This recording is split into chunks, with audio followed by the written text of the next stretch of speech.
നമസ്കാരം. നവമി കിച്ചണിലേക്ക് എല്ലാവർക്കും സ്വാഗതം.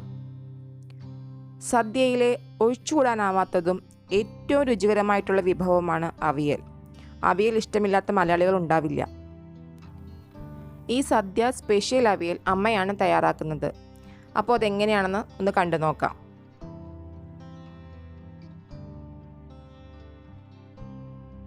അവിയലിൻ്റെ കഷ്ണങ്ങൾ എന്തൊക്കെയാണെന്ന് നോക്കാം. ചേന, പടവലങ്ങ, മുരിങ്ങാക്കോല്, ക്യാരറ്റ്, ഏത്തക്കായ, അച്ചിങ്ങ, കൊത്തമരയ്ക്ക, ബീൻസ്. പച്ചക്കറികളെല്ലാം ഇനി അരിഞ്ഞെടുക്കാം. മുരിങ്ങാക്കോല് ചീവാതെ ഇതേപോലെ തൊലി കളഞ്ഞെടുക്കണം. എല്ലാ പച്ചക്കറികളും കനം കുറച്ച് നീളത്തിൽ അരിയണം.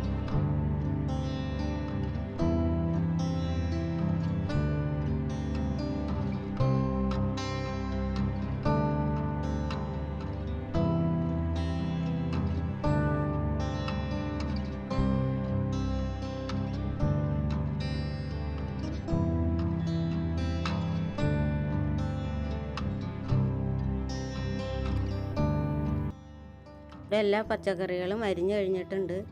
ഈ വലിപ്പത്തിൽ എല്ലാം അരിയണം. ഇനി ഇത് കുറച്ച് വെള്ളം ഒഴിച്ചിടാം. ഈ പച്ചക്കറികളെല്ലാം ഏകദേശം 3/4 കിലോ ഉണ്ട്. തേങ്ങ ചിരവിയത് 2.5 കപ്പ്. അതിൽ 1 കപ്പ് തേങ്ങ കറിയിലിടാനും ബാക്കി ഒതുക്കിയെടുക്കാനും.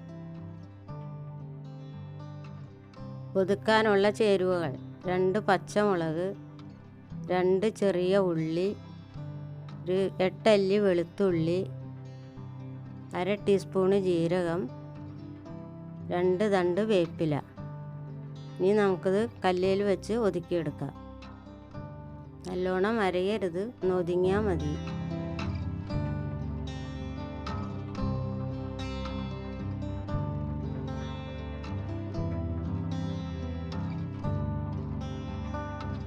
ഇപ്പോൾ തേങ്ങ ഒതുക്കി കഴിഞ്ഞിട്ടുണ്ട്.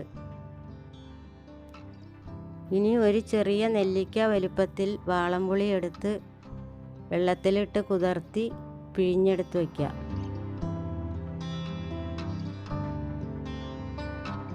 അവിയൽ തയ്യാറാക്കാൻ ചട്ടി അടപ്പത്ത് വെച്ച് കഴുകി വച്ചിരിക്കുന്ന കഷ്ണങ്ങൾ ഇട്ട് കൊടുക്കാം. ഇതിലേക്ക് 1 ടേബിൾ സ്പൂണ് മുളക് പൊടി, 1/2 ടീസ്പൂണ് മഞ്ഞൾപ്പൊടി, 1 ടേബിൾ സ്പൂണ് കല്ലുപ്പ്, 1 കപ്പ് തേങ്ങ ചിരവിയത്, 2 പച്ചമുളക് നീളത്തിൽ കീറിയത്, 2 തണ്ട് വേപ്പില, 1 ടേബിൾ സ്പൂണ് വെളിച്ചെണ്ണ, 1/2 ലിറ്റർ വെള്ളം. ഇതെല്ലാം ചേർത്ത് നല്ലോണം ഒന്ന് ഇളക്കി വാഴയില കൊണ്ട് മൂടി വയ്ക്കുക. ഇതുപോലെ പച്ചക്കറികളെല്ലാം അരിഞ്ഞ് ചേരുവകൾ ചേർത്ത് ആവശ്യത്തിന് വെള്ളം ഒഴിച്ച് വാഴയില കൊണ്ട് മൂടി ആവിയിൽ വേവിക്കുന്നതിനെയാണ് അവിയൽ എന്ന് പറയുന്നത്. ഇനി ഗ്യാസ് കത്തിച്ച് വേവിക്കാം. വാഴയില എടുത്ത് കഷ്ണങ്ങളെല്ലാം ഒന്ന് മറിച്ചിട്ട് കൊടുക്കുക. ഇതിപ്പോൾ ഒരു 10 മിനിറ്റ് ആയിട്ടുണ്ട്. ഇപ്പോൾ പകുതി വേവായിട്ടുണ്ട്. ഇനി തീ കുറച്ചിട്ട് വീണ്ടും മൂടി വെച്ച് വേവിക്കാം. ഇനി തുറന്ന് ഇത് വെന്തോന്ന് നോക്കാം. ഇപ്പോൾ വെള്ളമൊക്കെ വറ്റിയിട്ടുണ്ട്. കഷ്ണം നല്ലോണം വെന്തിട്ടുണ്ട്. ഇനി ഇതിലേക്ക് പിഴിഞ്ഞു വച്ചിരിക്കുന്ന വാളംപുളി ചേർത്ത് കൊടുക്കാം. വാളംപുളിക്ക് പകരം പച്ച മാങ്ങയോ തൈരോ ചേർക്കാവുന്നതാണ്. നല്ലോണം ഇളക്കി യോജിപ്പിച്ച ശേഷം ഒതുക്കി വച്ചിരിക്കുന്ന തേങ്ങയും ചേർത്ത് കൊടുക്കാം.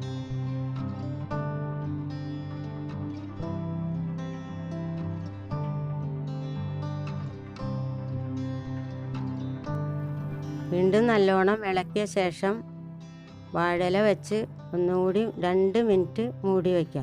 തേങ്ങയുടെ പച്ചമണം മാറണ വരെ. ഇങ്ങനെ ചെയ്താൽ കറി പെട്ടെന്ന് കേടാവില്ല.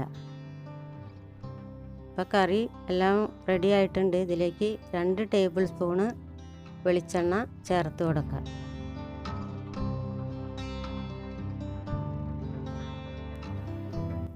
ഇനി ഗ്യാസ് ഓഫ് ചെയ്യുക. ഇതിലേക്ക് 2 തണ്ട് വേപ്പില ഞെരടി ചേർത്ത് കൊടുക്കാം. ഇപ്പോൾ നമ്മുടെ രുചികരമായ അവിയൽ റെഡിയായി. അപ്പോൾ വളരെ സ്വാദിഷ്ടമായിട്ടുള്ള ഈ അവിയൽ നിങ്ങളെല്ലാവരും ട്രൈ ചെയ്ത് നോക്കുമെന്ന് വിശ്വസിക്കുന്നു.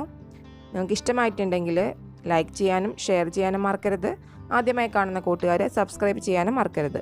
അപ്പോൾ വീണ്ടും നല്ലൊരു വീഡിയോയുമായി വരാം. അതുവരേക്കും ബൈ. Thank you.